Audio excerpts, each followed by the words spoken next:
Everyone, welcome to the 2020 Academy of Management annual meeting. I want to thank you for coming to our PDW in search of inclusive innovation, emerging research, and interventions. I want to thank the sponsoring divisions, ENT, TIM, and GDO. Who am I? I'm Isam Beezer. I'm a PhD student at Rutgers Business School and the chair of this PDW. We have a world-class panel for this PDW. First, Dr. Jeffrey Robinson from Rutgers Business School, Dr. Amol Joshi from Wake Forest University, Dr. Tama Monroe-White from Berry College, Dr. Ebony McGee from Vanderbilt University, Dr. Joe Bradley from University of Illinois Urbana-Champaign, and Dr. Anthony C. Hood from the University of Alabama at Birmingham. So this PDW has two sections. The first is emerging research, and the second is interventions and initiatives. I implore you to please comment and ask questions. We will try to get back to you in a timely fashion. It's super important that you participate in this and not just listen. You can really impact how this field emerges. Up next is Dr. Robinson with further details. So Dr. Robinson, the floor is yours. Hello to our friends at the Academy of Management. My name's Jeffrey Robinson. I'm going to introduce and bring some life to this PDW session. It's our honor and pleasure to work with a great panel and to have a whole bunch of people who are involved in these various topics to be able to comment on inclusive innovation. We titled this session In Search of Inclusive Innovation because it is something that we are in search of. I mean, in some ways, this is a topic that we've talked about at the intersections of diversity and inclusion and technology entrepreneurship and entrepreneurship. But we haven't seen as much academic research that really speaks to its the theory, the practice, the research, and the interventions. And so that's what this session is designed to do. Let me set that up a bit. In some way, a lot of my thoughts on this were shaped by a report that was done by the Information Technology and Internet Foundation back in 2016. They wrote what you see on the screen, the demographics of innovation in the United States, a very interesting report that spoke to the questions around who is actually doing innovation in the United States. One of the things that they concluded was that you have people who have advanced degrees, especially in the STEM fields, who are the people who are doing the quote unquote innovation in the country. Which is a nice beginning point because many of us already know that the STEM fields are not as diverse as they should be. And so if that's the feeder for doing innovation, then that's certainly going to be a challenge. One of the things they found in their report was that only 12% were on their list of US innovators. 12% of women. 12% of the list were women. And they saw that only 8% of US-born innovators were members of minority groups. When I read those reports, it made me to think about several things, including, well, how do we change this? And how do we make a difference in making innovation more inclusive? Now, granted, they looked at this from a particular perspective. Their perspective was looking at the hard sciences and information technology, looking at patents, looking at awards that were taken and given. And the issue that I have with that is that it's obviously not the only way to conceive of who are the most innovative people in the country. But it does paint a picture, and it does give us a snapshot. And if we're thinking about this from an economic perspective, broadening out who does innovation, who's acknowledged for doing that innovation, and who is funded for that kind of innovation is an important aspect. And so that led to this and some work that I was doing with many co-authors over the last few years in thinking about defining and then researching what inclusive innovation is. So the working definition that we're using here is to think about inclusive innovation as the idea that technology innovation should be as diverse as our nation. Now, we know this is a distinctly sort of US perspective, but we have noticed some of these patterns in other places as well. We'll focus much of what we'll talk about here today on the US context, but we certainly can see implications and potential research in other contexts. Now, if this is the starting point, then where do we go with this? Well, there are other types of innovation. There are other ways to be innovative. The report that was done, the first report I showed you, that report specifically looked at how patenting and how high tech was being had diversity, or in this case, the lack of diversity. What about other aspects like innovation in the sense of IT innovations and the creation of apps? In our tech-enabled society, there's lots of innovative ways that people create things. Here's the current situation. Well, there were several studies that have been done over the last 5 to 6 years, looking at who's getting funded for innovation. And in one of the studies that was highlighted in Fortune magazine, women-led firms were receiving only 2.2% of venture capital for their early stage firms. And then minority-led firms were receiving less than 3% of the total venture capital. That was also highlighted in another study. So we not only have a challenge on who's doing the innovations, but we also have a challenge on who's getting funded to pursue these innovations. Not too long ago, there was an article highlighting the 26 women of color who have raised more than $1 million for their startup. And here's a picture of most of them. I think 24 out of the 26 are in this picture. And you say, oh, well, that's great. That means there's progress. Well, yeah, there's some progress, but in actuality, this still represents these small percentages of the total pool of venture capital that's out there. And while these women have been successful, this is in no way equal to the percentage of women of color in particular in the population.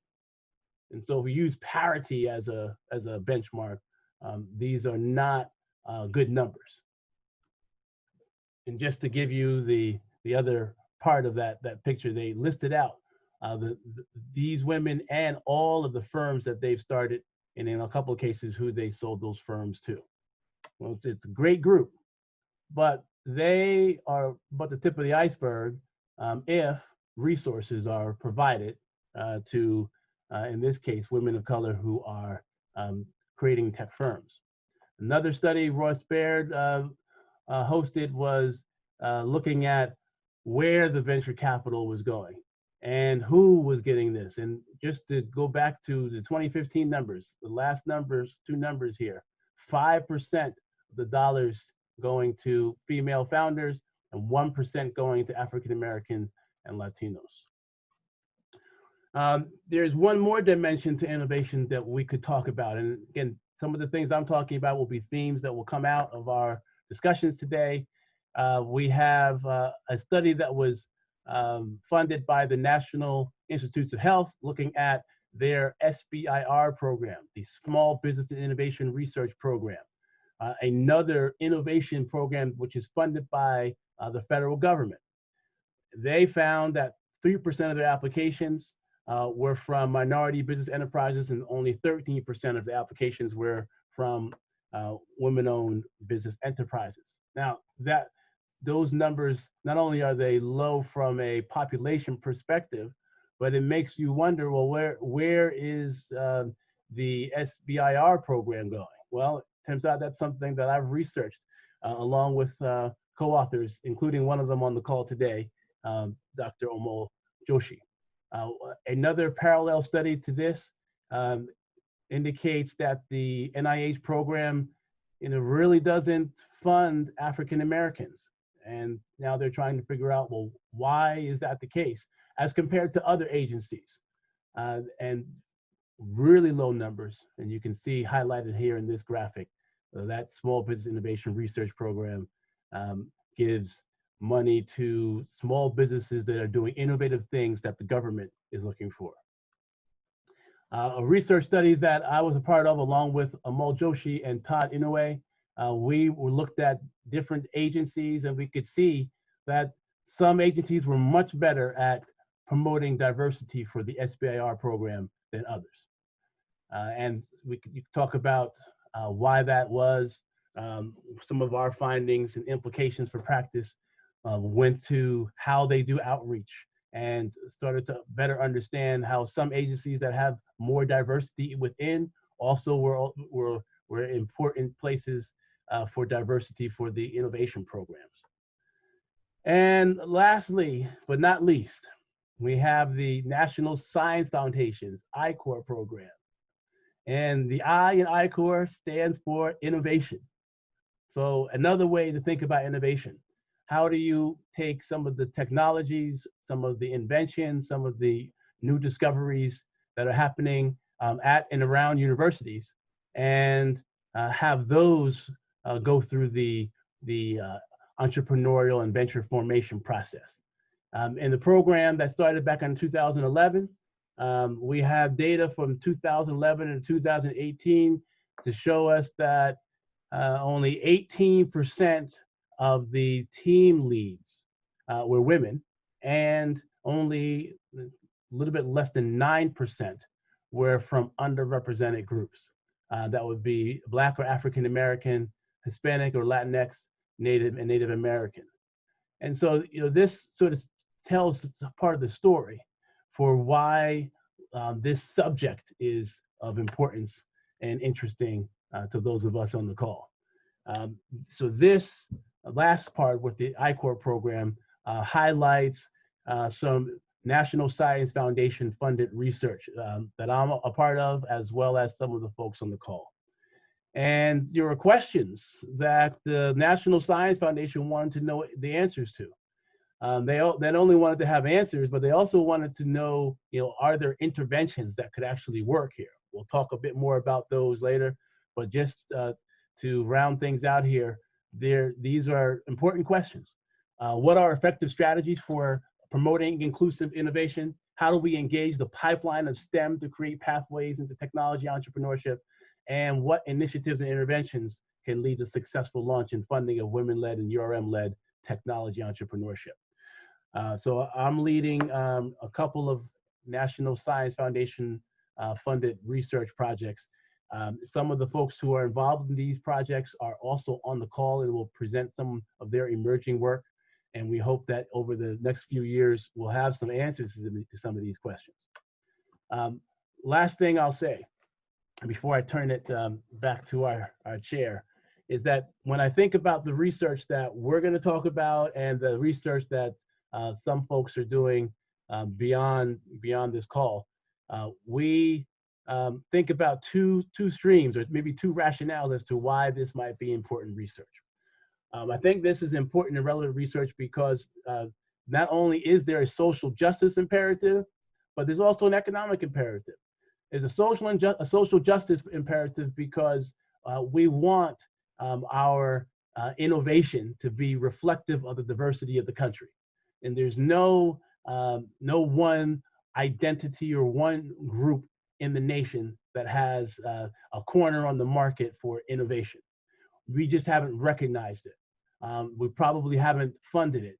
And it's probably likely that we haven't stumbled across it in the right way as we have in other innovation programs and initiatives.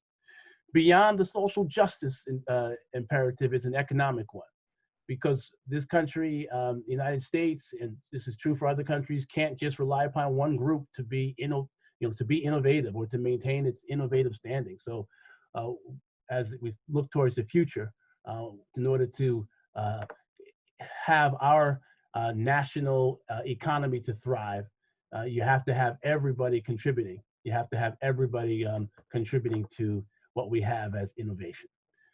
So let me stop there and thank you all for paying attention.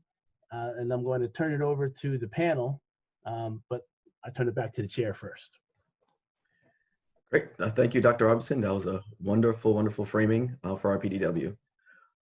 We can next move on to Dr. Joshi, unless we have a few burning questions before we move on to Dr. Joshi and his emerging research. Well, thank you, everyone. And I'd like to build on some of the key themes that Dr. Robinson just touched on. And part of this originates from some joint work that he and I have done with others. But what I would really like to share with you now is a perspective from some work that we've done that's part of a congressionally mandated study of the Department of Energy. And these are some empirical findings that we have. And I like to think of this research as the geographic dimension added to the demographic dimension that Dr. Robinson talked about earlier. And I want to show in particular how one perhaps mistaken assumption about geography led to some problems with the demographics of the outreach, and talk about how we might use this and turn it around to be more productive in terms of having evidence-based policymaking and a more effective outreach at the U.S. Department of Energy, which, by the way, is an agency that historically has not been effective in outreach to diverse technology entrepreneurs. So the overview of what I'd like to talk about is starting with the SBIR and STTR program. So very briefly, this is a small business innovation research, a small business technology transfer research program. A lot of folks think of this as America's Seed Fund. So Dr. Robinson pointed out the problem with STEM entrepreneurs, women, underrepresented minorities having trouble getting venture capital. Well, before they can even get venture capital, if they have a science-based business, they often need some more R&D. And their businesses aren't yet investable because it's not something that's close to commercialization. There's still a basic level of research and proof of concept needs to be done. And this is a role that the public sector can play, a helpful role in funding these businesses. And from some of the work that done earlier, of course, we know this problem, and this is not just the Department of Energy, but across all federal agencies, women-owned and minority-owned businesses are underrepresented among the firms that receive these awards. In the DOE, the problem's a bit exacerbated because the 16 national labs that are part of the DOE also form partnerships with firms, and this is often very essential to be able to get technology out of the lab and into the marketplace. And what we've seen is these labs are quite distant from where women and minority-owned firms tend to be, and the policies of the DOE assume that clusters would form around where these national labs are, and as I'm going to show you in a moment, that's not what happened. And so the outreach was not as effective, and it had some impact in terms of minority-owned firms in particular being able to increase their patenting activity. So very, very quick overview for those of you not familiar with SBIR or STTR. Again, this is America's Seed Fund. It's a grant, so it's non-dilutive, non-equity financing. And you can get 150,000 up to that in the first phase and up to $1 million in the second phase to prove out your technology. And this program has funded over 145,000 grants and $38 billion to small businesses over about the last 35 years. And there's a private sector component that comes afterwards. That's phase 3, but we're focusing on phase 1 and phase 2. And in terms of the implementation at the Department of Energy, it's really important to understand that if you're a company, and let's say you're making a minority-owned or woman-owned firm, you're making precision optical equipment for some advanced sensors. Well, you might have a bunch of different labs in the Department of Energy that could be customers of yours for this equipment. They might also help you in developing it. And they account, in fact, for 33% of the R&D partnerships with these small business awardees. And they have very specialized expertise, facilities, and equipment. It's not like software where you can develop it almost anywhere. You kind of need access to very specific assets to be able to do it. So the partnership angle here is very important. So what we were concerned about when again, this was a congressionally mandated study. Our committee co-chairs, Marianne Fellman at UNC and Scott Stern at MIT, presented this to the small business committees in the House and Senate. And this informed their future appropriations. One of the things we were concerned about is post the financial crisis, the numbers for the grants to women-owned and minority-owned firms went down sharply. There's been a bit of a recovery, but they haven't quite recovered. And we were wondering why. And we were wondering if the lack of ability or lack of infrastructure to be able to partner effectively might be driving part of this. So what we thought we'd do is, again, as I said, take a geographic dimension to the demographic dimension. And specifically what we wanted to say is almost everyone who gets these grants, they can get up to 150,000 in the first phase and up to $1 million in the second phase. What we wanted to know is if you're getting that dollar amount, how far do you have to go to get that money? And is that distance different if you're a minority-owned business or a woman-owned business or a business located in a hub zone, a historically underutilized business area? And interestingly, what we found is the DOE's assumptions did not hold. The DOE thought around Los Alamos, Brookhaven, these different labs, you would have this cluster of business form in your typical agglomeration economies. That's not what we see. On average, the firms, and these are all firms, not just minority owned, that partner with labs are on average 864 miles away. So what they're developing is very specialized and they have to go very far to get that. What we found that's very interesting is if you just do a dollar per mile metric, which is a very simple way to kind of capture this effect, what you see is women have to go a farther distance to get that same amount of money. And minority-owned businesses and hub-zone businesses, though, tend to partner with firms that are closer and organizations that are closer. And so we found that this kind of mistaken assumption about geography has some implications for the demographics of the outreach. So, and just to quantify this, imagine if you're a woman-owned business here, you tend to have to go about 125 miles farther away to find that suitable partner to do the R&D. And so this begs the question, if you're going to design an effective intervention, which I know some of my colleagues on the call are going to talk about, you have to take that factor into account. So one of the things that we've proposed in terms of addressing this is making a searchable database. So what we want to do is, for all first-time applicants, many of whom are minority-owned and women-owned businesses, being able to search the past partnerships and see who was successful and use that to lower the transaction cost of finding these partners. And we think this will improve one of the other problems we found, which was that minority-owned firms, even if they are able to partner with a national lab, they still have a 9% lower probability of generating a patent. So this is some empirical evidence about what's going on. And we think that this can inform the future efforts that the DOE is undertaking.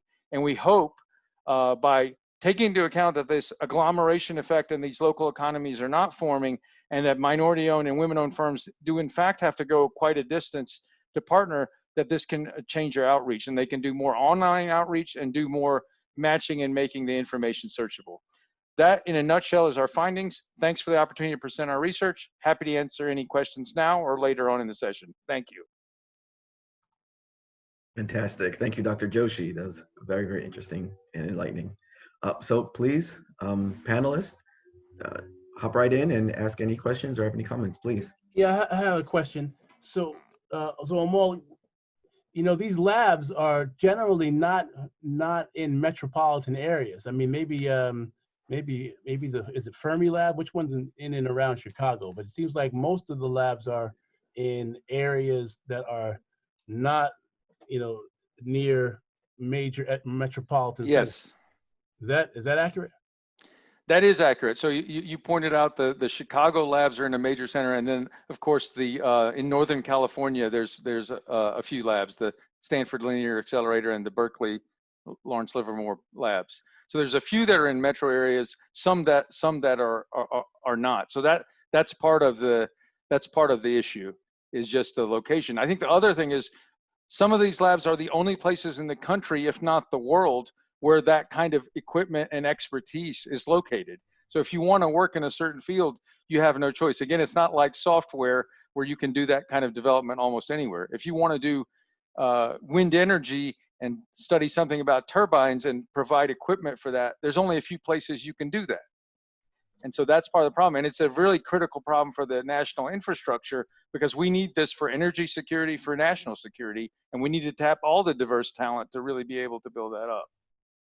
But you're absolutely right. They're not in urban or built up metropolitan areas. So that's part of the problem for everybody, not just the demographically diverse applicants. All businesses have trouble locating. Interesting.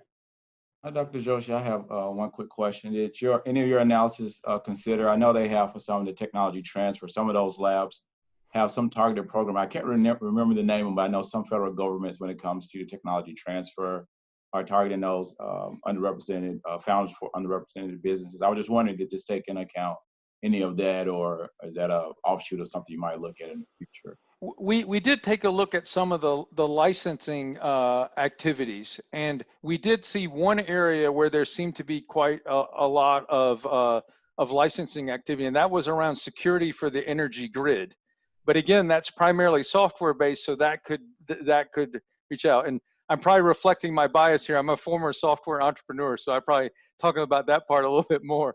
But the things that where the technology and expertise could be transportable or delivered over the internet, those seem to be more successful in terms of the outreach. And so that's why our recommendations followed. Let's put a lot more of this information online to the extent we can and make it more transparent for everybody. But great question, Dr. Bradley. Dr. Joshi, thank you again. A great presentation, very interesting. One of the things that we're noticing and that's been called upon for researchers to do is to take more of an disaggregation approach, right? So when we looked at women and we looked at minorities, I'm wondering if women included underrepresented minorities as well. Are we talking about women of color in the women demographic? And what strategies, if any, the Department of Energy or your research group has in terms of looking at the differences that might within women or even within minority groups?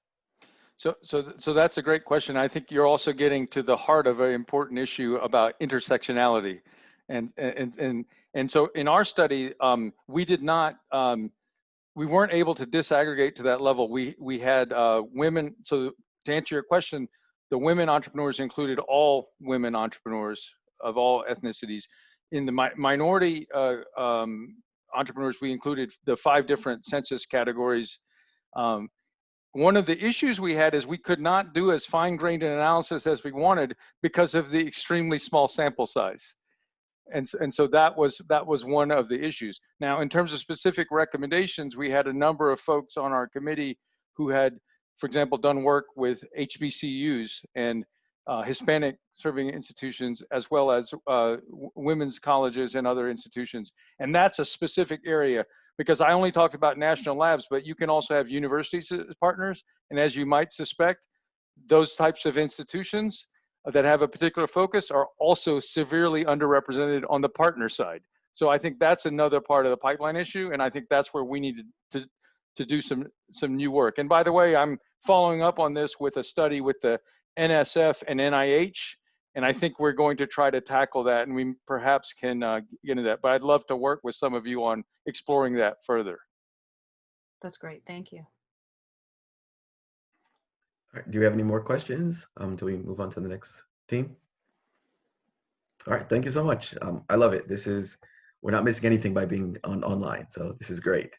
Next is Dr. Monroe White and Dr. McGee. So whenever you're ready.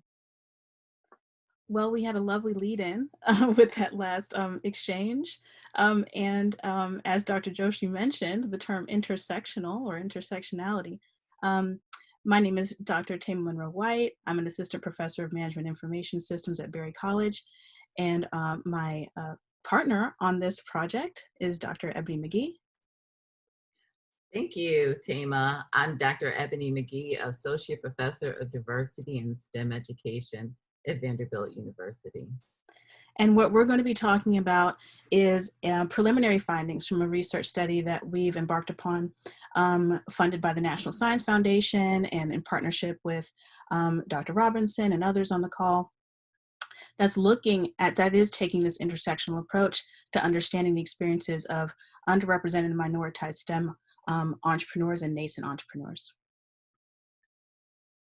So we'll start with a little bit about what we do know. In terms of incorporated entrepreneurs, we know that they're majority white, they're majority male, they tend to be more educated, and they tend to come from high earning, well-educated two-parent families, and this is in comparison to salaried workers. However, women-owned businesses are outpacing the growth of male-owned businesses. So between 2014 and 2019, women-owned businesses grew 21%, and women of color grew at double that rate. And you can see the breakdown below. African-American women and Black women accounted for 50% rate growth, which is substantially greater than that of women overall and entrepreneurship rates overall. Well, this matters in terms of who's pertaining to who is founding the company, who's starting the enterprise, because access to personal and family wealth has a huge impact on whether or not your firm is likely to become a high growth company. So over 2/3 of high growth firms used personal savings. This is according to a Kaufman study, personal savings and family as a source of funding for their startup. This is important because for Black-owned firms in particular, nearly 70% of Black mothers are their household breadwinners. And so understanding the experiences and the financial support that women of color bring to the table is of particular importance. So just by focusing a little bit more on Black women in particular, Black women happen to be the most educated group of females in the United States. They get more associate's and bachelor's degrees than any other female group of any other ethnicity or race in the Americas and in the United States. However, if you look at the median wealth disparity, it doesn't seem to be making a difference. So single Black women with a college degree have about $11,000 in median wealth compared to $384,000 in median wealth among single white women with a bachelor's degree. Furthermore, as Dr. Robinson already noted, there's significant evidence to suggest that Black female founders are not pulling in the venture capital dollars that would help them grow and sustain their businesses. So between 2012 and 2014, about 0.2% of venture capitals were retained by Black female founders. However, by taking this intersectional lens and disaggregating by race and ethnicity within women-owned businesses, particularly those with STEM degrees, we see an astonishing finding. So Black women with STEM bachelor's degrees generate on average about $630,000 across 70 companies. And this is from the Project Diane report, which was released in 2018, compared to Latinx women with STEM bachelor's degrees, who've generated $22.4 million across just 26 companies. So again, it's very important for us to look at the nuance, to look at the details and disaggregate, because these severe differences we need to explore to understand further what's happening there. And the American Express report in 2019 came out with a state of women-owned businesses report, and they found that if parity were achieved for women of color, then it would generate an additional 4 million jobs and $981 billion in revenue if underrepresented minority-owned firms match that of white women-owned firms. We're not even talking about white men, just white women-owned businesses. So there's a huge economic impact that this is having, not just the social justice imperative, as Dr. Robinson mentioned earlier. So as I mentioned, we're going to be presenting preliminary findings from our research study. And we had two overarching research questions that we cared about. The first was, how do underrepresented and minoritized STEMers become interested in pursuing entrepreneurship and innovation? And the second had to do with the unique experiences and challenges that these groups face in their entrepreneurial journey. Today, we're going to be presenting preliminary findings as it pertains to the first research question. Our methods, we developed a novel survey instrument known as the Supporting Innovations and Diversity Among Entrepreneurs, or SIDE survey. And we collected data from the population from the National GEM Consortium. So we're really thankful to our partners at the GEM Consortium for allowing us to collect these data on current participants and alumni. Our primary constructs of interest included entrepreneurial interest, entrepreneurial intent, racial identity, minority status stress, social support, mental and physical health, and multi-group ethnic identity. So we had a total of 226 responses so far. Most of our respondents were Black. Most were also female. Most are identified as women. Most were, the average age was approximately 31. And most of the participants were current STEM students in graduate programs. The entrepreneurs in our sample, we had a total of 27 entrepreneurs in our sample. Most were males, single, US citizens, and majored in computer science, and had earned a master's degree already. So one of the things that we were interested in is looking at differences between entrepreneurs and non-entrepreneurs.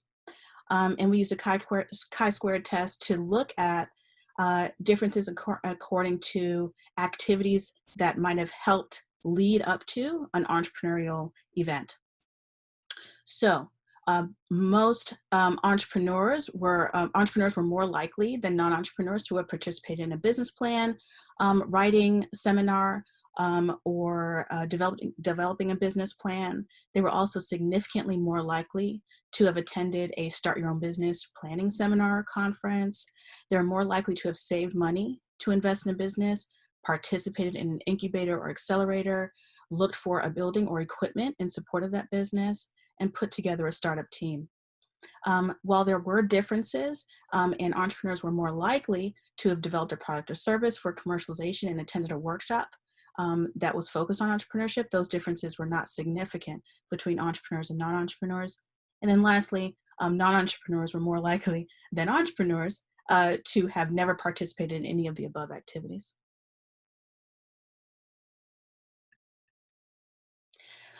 So we were interested in behaviors, but also psychosocial characteristics.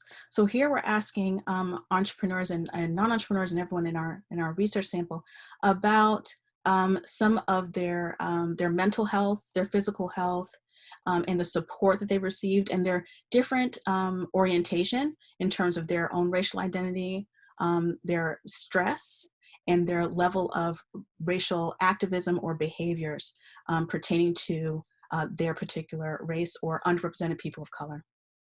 So here we find that the significant difference between entrepreneurs and non-entrepreneurs is that entrepreneurs are more likely to have higher racial activism scores. And I'll let Ebony talk a little bit more about this particular construct, but we find it fascinating that this was at this time, again, given the smaller sample of entrepreneurs so far, the only significant difference between these primary variables in our sample. Okay, thank you so much, Tama. So out of that sample of non-entrepreneurs, they are a pretty significant amount who are interested in entrepreneurship. So we were thrilled to see that 109 of our total sample, and overwhelmingly a number of females of color are very interested in entrepreneurship. And as we continue with this project, we can certainly link into that population and better understand some of those challenges, and might be able to build some bridges in terms of our interventions to meet the needs of these nascent entrepreneurs. You notice that many of them are in the STEM field, so we think this could potentially have a direct impact on STEM entrepreneurship. And as you can see, in terms of the highest degree earned, many of the participants are still enrolled in graduate training. So we also may be able to impact having entrepreneurship workshops or the ability to pursue entrepreneurship within that graduate training model. So if you look at these nascent entrepreneurs and what kind of activities they have done in terms of entrepreneurial pursuit, you see there's a lot of engagement with them attending workshops or, you know, having a startup team or looking at particular buildings or equipment for businesses. But you also see that almost 40% have not done anything in terms of a startup activity as listed, but still have an interest nonetheless. So there's a great opportunity to expose these folks to entrepreneurship in some of the activities that we see above that some nascent entrepreneurs are pursuing. We can also see that there's a high interest in attending workshops. So we know that is a mechanism that seems to work, but what happens after the workshops? So we want to do follow-up focus group interviews with this community to see what happened as a result of the workshop, or are you stagnant, and if so, why? And we can build in certain activities to help that stagnation disappear. And as Tama mentioned in her wonderful talk, when we wanted to look at these entrepreneurs or potential entrepreneurs very holistically. So one of the things that we wanted to make sure our survey had is an understanding of their racial identity and a link to see if racial activism was significant in this group. And what we found is that nascent entrepreneurs are actually more active than non-nascent entrepreneurs in organizing and participating in racial events and activities for people of color. So me and Tama were really excited to see this, and we want to know, is there an empowerment link? Do you feel empowered as an entrepreneur, and thus you feel empowered that you can impact and affect your community or marginalized communities in general? So we're really excited about this population. We're going to do a specific focus group, just focus on those who have high racial activism scores, to see if their business, if they feel that their STEM entrepreneurship has some kind of social impact embedded within their design or execution. We didn't see much difference in terms of mental health, but it appeared that nascent entrepreneurs have better mental health than non-nascent entrepreneurs. But since the sample of nascent entrepreneurs was so large and our non-nascent entrepreneurs are currently under 13, we definitely want to get a higher sample to see how this, to see if this is significant over a larger sample. And lastly, I'll say that we are really grateful for the GEM community, but we also want to take this side survey outside of the GEM community and see how this works on a larger, possibly more diversified sample. So we have some lovely references for you if you'd like to look further about, if you'd like to look further in the publications that helped inform us in this research that we're doing. And lastly, we definitely want to thank our co-PIs who are on the line now, as well as the National GEM Consortium. So this ends our presentation, but we'd be happy, Tama and I'd be happy to answer any questions. Thank you. Yes. Okay. Thank you, Doctors Monroe, White, and McGee. That was very great. A lot of interesting and important findings. So please, panelists, jump right in. This is great. I know I have a question. I don't want to take up all the time though. Somebody else want to go first? All right, I guess I'll go. So I found that the racial activism variable, I thought that was really interesting. And I wondered, I was glad to hear that you're going to do some more study on that. And then you said the second part, which of course are things right in my interest areas, whether social impact or community impact might be part of their motivation or maybe a likely outcome of that kind of entrepreneurship.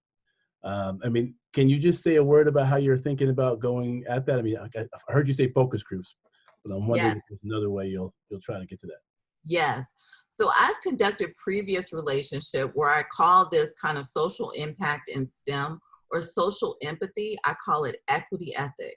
So we're already seeing that engineers they just don't want to build, let's say, bombs. They want to build communities. They want to impact society And they feel a real disconnect between being able to do that and being in STEM, because STEM is kind of marketed as not caring about those things, marketed to be very individualistic, highly competitive.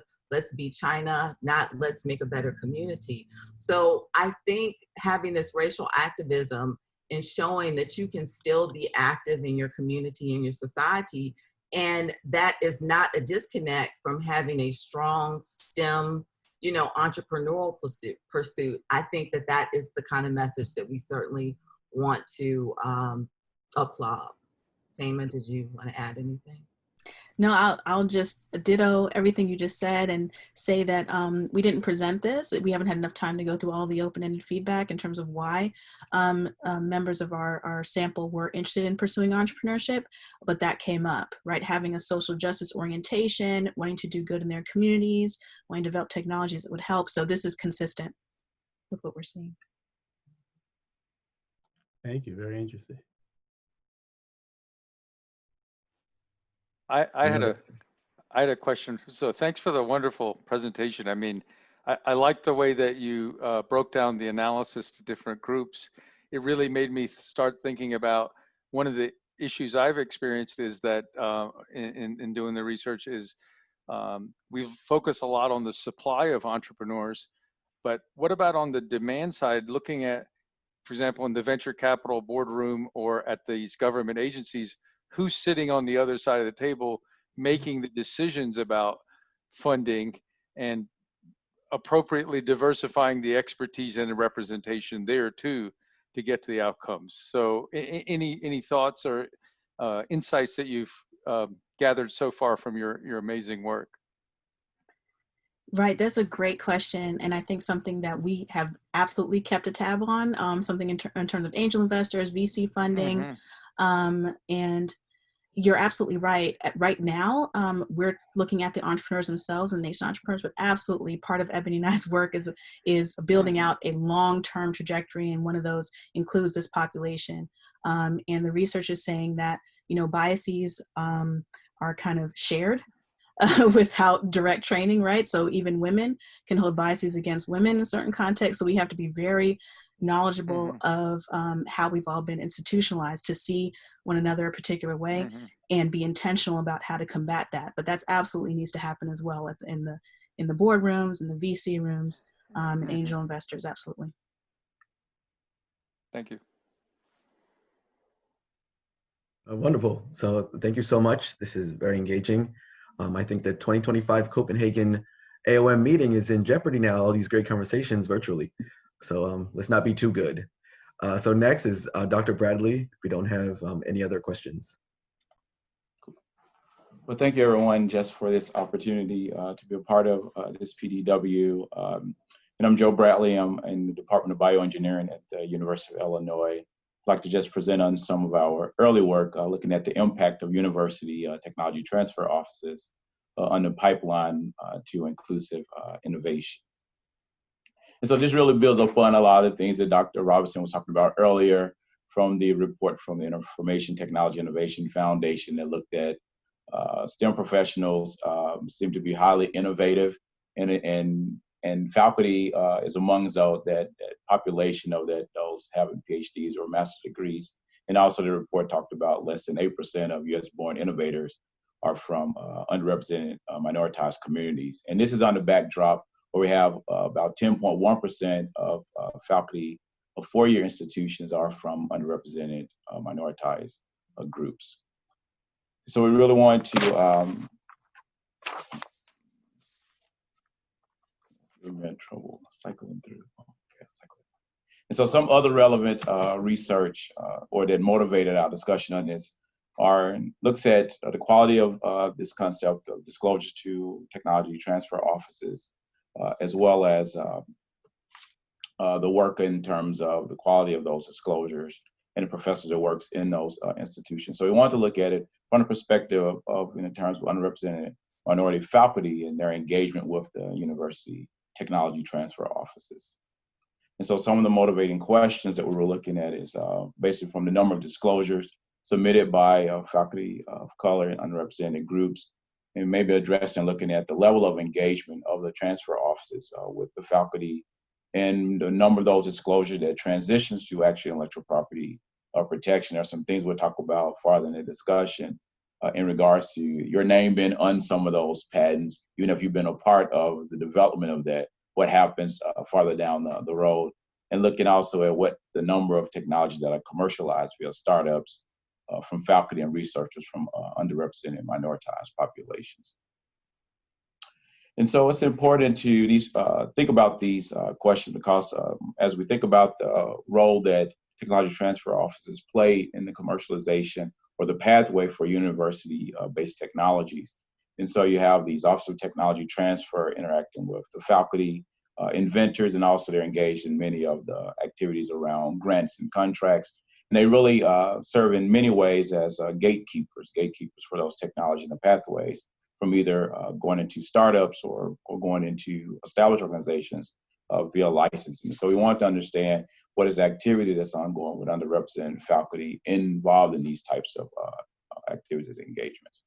And so for those that might not be familiar with the Technology Transfer Office activities, normally you have these disclosures submitted by STEM faculty. And for our institution that we was investigating, they work with about 70 different departments. And so it's not only coming from engineering. A lot of times it's assumed that all the disclosures or the outreach is only focused on those engineering departments, but it's more broadly around many different domains. And so there's disclosures submitted from a number of different departments. And this office, part of their kind of filtering process, they screen through these technology, do an assessment, and then they make different decisions in terms of pursuing some form of intellectual property protection, engaging in marketing and licensing, and even having a technology return to the inventor, and the inventor is then given the opportunity to move that in whichever direction that they choose. And also, many of these institutions also have a mechanism that allow revenue sharing.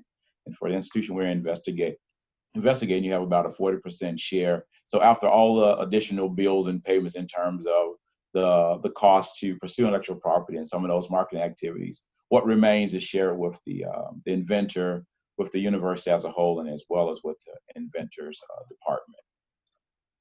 And so our research design was looking at the number of disclosures submitted to the Tech Transfer Office, around 220 annually over the past 4 years, looking at the demographics of the PIs and inventors and co-inventors listed on the disclosures. We're looking at the number of issued granted intellectual property rights, and also the startup and commercialization of the university-based technologies. And some of the things we found was that listed on the disclosures, about 38% of the disclosures did have women listed as PIs or in other categories of inventors. But the sampling for underrepresented groups and minoritized communities basically fairly limited. So one of the things that's one of the positive things that's worked with this current NSF project is going to be we're going to get more access to more of this information, maybe access additionally to more technology transfer, so we maybe can fill out some of this detail, get a little bit more rigid analysis. But we did find it within these TTO offices, about 38.1% of the technology they have in their portfolio are under license agreements. About 30% goes to startups, and 6% within our incubator that's located a few miles, 2 or 3 miles from campus. 6% of those startups are university STEM faculty founders. We found about 20% of our founders or co-founders are for underrepresented minoritized populations, but majority women. And we found that 25% of disclosures submitted are from new faculty that submitted to the TTA office, but 75% are from faculty that have submitted in the past. But one thing that really made us more hopeful in this research is that since 2003, there has been about 250 startups that's been incubated in our research park. And so of that, they've raised about $1.2 billion in VC funding. And have raised another $147.3 million through the SBIR, STTR funding mechanisms. So this provides some hope that there are some dynamics within that entrepreneurial ecosystem in which underrepresented minoritized faculty can also take advantage of. Given from the initial report of the 2016 report that's saying that they're highly educated within STEM fields, so maybe the mechanism that's been created here can also serve as to have a better and more viable establishment of these kind of tech-based entrepreneurship organizations. We also did a small amount, a small sampling size, talked to some underrepresented faculty in terms of their engagement, why they might choose to engage with the TTO office or maybe not. And some of the results had some concerning for me in terms of some PIs are really discouraged from involving themselves in some of these commercialization activities, at least until tenure. One even expressed that after tenure, my focus becomes much more on funding my lab research and chasing those dollars and not really involved in commercialization activities. And so when they might have been engaged and had students that want to be engaged, that might have been limited or their interest wasn't, or they was advised not to. And one that also concerned me, given the work that we're trying to do to strengthen the pipeline, is PIs encouraged, sometimes they're encouraged not to take graduate students that they might express an interest in pursuing a startup or anything non-academic. And this was because the goal is to populate your paper production. You know, you need to get articles out. If you have a student also thinking about going or chasing startups and these entrepreneurial activities, things that we're talking about in our NSF grant, that could be a limitation in terms of focusing on deliverables in terms of publication. And also there was a feel of no real incentive or reward for pursuing these activities. It will definitely subtract from the valuable research time. And some were just unfamiliar with the process on how TT offices determine the next steps in form of disclosures. And so they were saying, was it really worth their time or engagement? But there was 2 points of interest that were encouraging as we kind of think about this. One report by Gregorio and Shane mentioned that those TTO-based startups or university-based technologies are disproportionately more successful. And they had 70% survival rates beyond the 5 years where we typically talk about in terms of the lifeline of entrepreneurial firm. And also we, from some work at the university, looked at direct and intentional engagement with TTOs does create more disclosure submittal, which gives a greater probability these might be spun out to commercial ventures. And this was from working with 4 research centers on campus that they was doing great research, highly cited publications, been listed and referred in a lot in even popular press, but they weren't submitting a lot of disclosures in which their inventions and technology were being screened. So these are things that we want to continue to maybe explore along with some other open questions in terms of how does this direct engagement from the TTO maybe impact the disclosure submission from underrepresented groups, faculty, and are TTOs favorable of certain types of texts, faculty, or is there any biasness that might exist just in the way that they're structured? And so these are, and one of the things that the Association of Technology Managers just really started to look at this data about 3 to 4 years ago. They added to their supplemental survey question in terms of disclosures by women at the institutions. And they've added that over to a more or less required, I guess, survey question now. And they haven't, that was just in last year, and they haven't released the updated information. So we don't, so that's gonna really survey basically all universities have a technology transfer office, so we get a better set of data. And we're hoping that they will also start to track, and I've talked to a few people that hopefully they're start at least ask and inquire about this in regards to other underrepresented and maybe disaggregate that data, other underrepresented minority faculty in terms of their submission of disclosures and what their pathways look like. And also another question here that's open, and how does the TT office and maybe NSF ICO work together? And we have a program here, and I'll mention it shortly, that's looking to kind of do some bridging of those activities as well. And one of the other things is in terms of the differences in terms, you could be an individual that's listed on the disclosure, but you don't become a part of the inventor application that's subsequently submitted to the patent office. And so that's where your actual return in terms of being able to be a co-founder or to reap some benefit from the commercialization of their particular technology. So we want to just to see what are those factors or influences, just the data on how often that happens, and is there any biases in terms of who's left off of these applications when they move into the patent, that next step, as opposed to who's on the disclosure that's submitted to the university. So one activity is this aware almost program. out of time.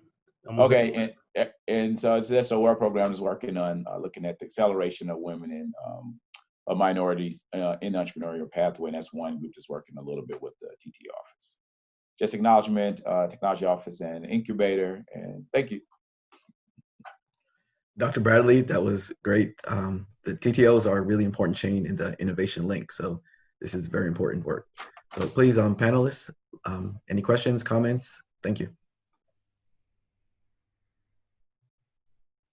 Thank you, Joe. Thank you. Joe, I had a question, if that's okay. Yes. So I wanted to ask you, I'm intrigued by one of your findings because it's something I think we can all relate to at some point, which is the compounding of the risk for promotion and tenure, right? It's seen as risky to do these commercial activities. And I think for faculty from underrepresented communities, that might be even a greater risk. It's already hard enough to get into the tenure track position, right? And then you go and take this risk. And I'm wondering if that, I was thinking about how that might impact what I would recommend to the DOE or other agencies when you're trying to attract faculty and postdocs to come in, or some of the work that our previous panelists were presenting as well. How do you pull that together? Is there something deeper that needs to be done at university by university, looking at how you reward people for innovation and entrepreneurship? Because that's not normally something you get considered for in your evaluation.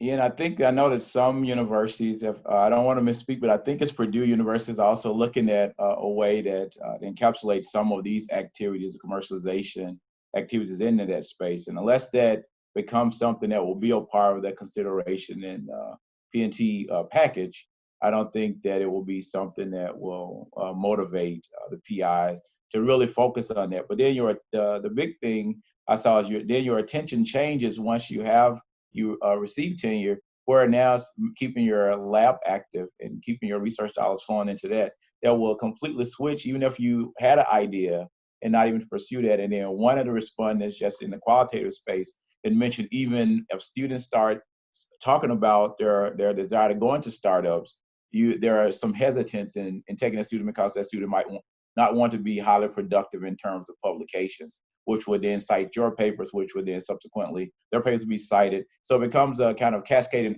effect in terms of the publications and not really the innovation side of bringing those technologies into practice. But we're gonna try to delve more into that might, I don't know if that will be consistent across multiple institutions, but we're gonna try to give it, now we have a little bit more access to more institutions to see if this might still be the same across others. Cool, thank you. Dr. Hood, please, thank you. Unmute. Hey, thanks, guys. I've heard a lot of conversations around just institutional policies around how much time you can spend in external activities.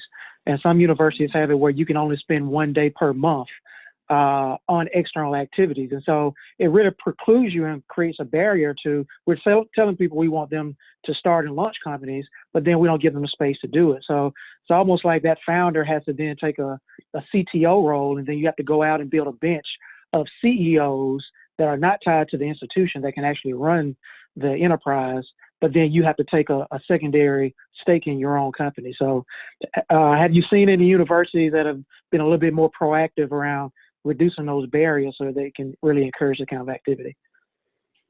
No, like that was only the one example that I'm familiar with. I know that others are, I believe, are thinking to trial this process. And I think even here at the university, that we might consider that being a component of your promotion and bringing those. And there's programs that try to support you through that. And even here through that incubator program, they have designated these entrepreneurs in residence that can serve as kind of a pseudo CEO for your company. So you can still have a more significant involvement without hiring someone who's going to really take that complete role away.